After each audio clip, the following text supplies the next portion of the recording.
দুধভাতে উৎপাত সৃষ্টি করে কিভাবে। যখনই কোথাও ইসলাম নাম দেখে সেটা মনে হয় তার ব্যক্তিগত সম্পত্তি। ইসলামী ব্যাংক দেখলে তাদের মনে হয় আমার ব্যক্তিগত সম্পত্তি, ইসলাম দেখলেই তাদের মনে হয় ব্যক্তিগত সম্পত্তি। বাজেটকে বিরোধী দল যেভাবে অবমূল্যায়ন যেভাবে কথাবার্তা বলছেন, তাহলে তো আমাদের এখানে একটা তর্ক বিতর্ক শুরু হয়ে যাবে।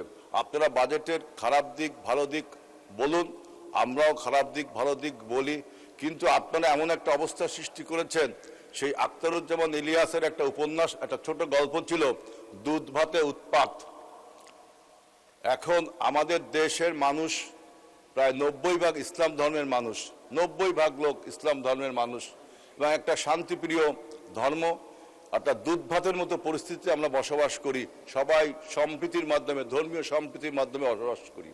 কিন্তু আমি দেখলাম আমাদের বিরোধী দল এই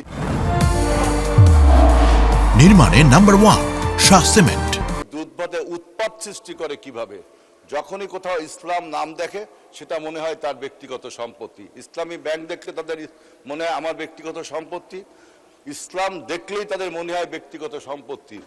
আমাদের মাননীয় একজন সংসদ সদস্য বললেন, আমরা সবাই নেকাব হেজাব আমরা সবাই পড়ি, আমাদের মুসলমানদের অনেকেই পড়ে অনেকেই পড়ে না।